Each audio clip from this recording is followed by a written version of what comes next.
ఓం శ్రీ గురుభ్యో నమః. వాగర్థావివ సంపృక్తౌ వాగర్థ ప్రతిపత్తయే జగతః పితరౌ వందే పార్వతీ పరమేశ్వరౌ. శృతిస్మృతిపురాణానాం ఆలయం కరుణాలయం నమామి భగవత్పాదం శంకరం లోకశంకరం.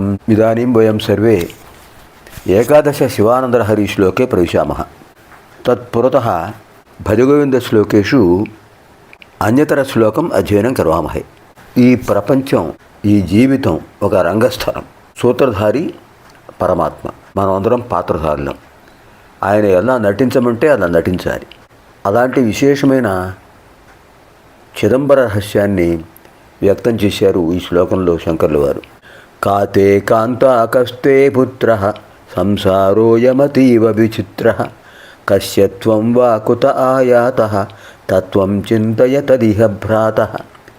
ఈ సత్యం తెలుసుకుంటే మమకారం, అహంకారం క్రమక్రమంగా తొలగిపోతుంది. అవునా కాదా? అది అనుభవేక వేద్యం. కాతే కాంతాకస్తే పుత్రః సంసారోయమతీవ విచిత్రః కస్యత్వం వా కుత ఆయాతః తత్వం చింతయ తదిహ భ్రాతః. భ్రాతః, ఓ సోదరా, ఒకసారి ఆలోచించు. తత్వం చింతయ తదిహ భ్రాతః. ఇహ, ఈ లోకంలో, తత్ దానిని, చింతయ ఆలోచించు. తత్వం చింతయ, తత్ త్వం ఆ పరమాత్మయే, త్వం నీలో ఉన్న జీవాత్మ, తత్ త్వం అయమాత్మ బ్రహ్మ, అహం బ్రహ్మాస్మి, ప్రజ్ఞానం బ్రహ్మ, తత్వమసి. మహావాక్యాలు చెప్తున్న సారాంశం అదే. తత్ త్వం, తత్ ఆ పరమాత్మయే, త్వం నీవు, నీలో ఉన్న ఆత్మ. ఇది శాశ్వతం, దేహాలు అశాశ్వతం. ఏ దేహమైనా మారచ్చు, అది మాత్రం మారదు. రూపాలు మారచ్చు, ఆత్మ మారదు. మరి బంధాలేమిటి? ఇది భ్రమ. హే భ్రాతః, ఓ సోదరా, తత్వం చింతయ తదిహ.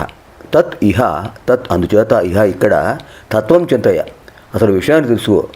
ఆ పరమాత్మయే నీలో ఉన్న జీవాత్మను తెలుసుకో. తెలుసుకుంటే ఏమవుతుంది తెలిసిన? అప్పుడు ఏమవుతుంది? నీకేం తెలుస్తుంది? కాతే కాంత, భార్య ఎవరు? తే కాంతాక, నీ భార్య ఈ జన్మలో ఆవిడ నీకు భార్య అవ్వచ్చు, గత జన్మలో తెలియదు. కస్తే పుత్ర, తే కాంతాక, తే కాంతాక నీ భార్య ఎవరు ఇంతకుముందు? కస్తే పుత్ర, తే పుత్ర కహ, నీ పుత్రుడు ఈ జన్మలో నీకు పుత్రుడు, గత జన్మలో నజానే తెలియదు.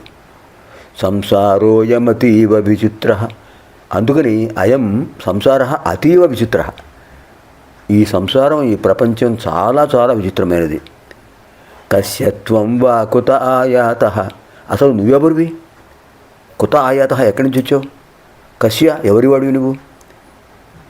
కస్యత్వం వా, కస్య త్వం వా, త్వం నీవు, కస్య వా ఎవడికి సంబంధించిన వాడివి? కుత ఆయాతః, కుతః ఆయాతః, ఎక్కడి నుంచి వచ్చావు? తత్వం చింతయ తదిహ భ్రాతః, అది ఆలోచించు. అప్పుడు నీకు వాస్తవం తెలుస్తుంది.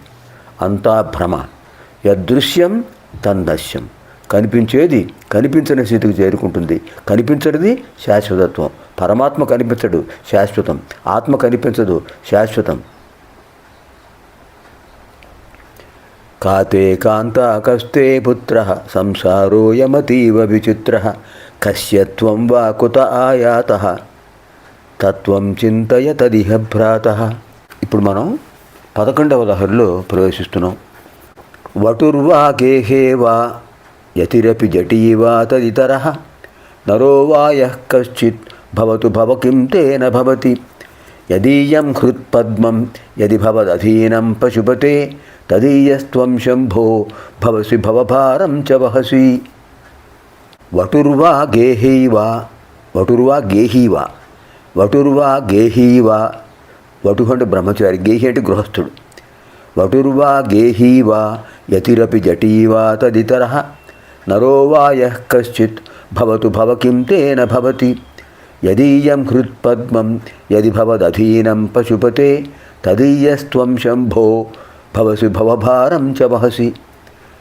హే భవ, హే శంభో, ఓ మహేశ్వర, వటుహు వా బ్రహ్మచారి అయినా, గేహీ వా గృహస్థుడైనా, యతిర్వా సన్యాసి కానీ సన్యాసి అయినా, జటీవా జటాధారి అయినా, తదితర నరోవా పైవారి కంటే అన్యమైన స్థితి కలిగినా కానీ, యః కశ్చిత్ ఎవరైనా సరే, భవతు అవుగాక, యః కశ్చిత్ భవతు వాడు ఎవడైనా అవ్వచ్చు, తేన కిం ఎవడు ఎలా ఉంటే ఏమిటి, దానివల్ల ఏమిటి ప్రయోజనం, కిం భవతి దానివల్ల నష్టం ఏమిటి, లాభం ఏమిటి, ఏం లేదు అక్కడ.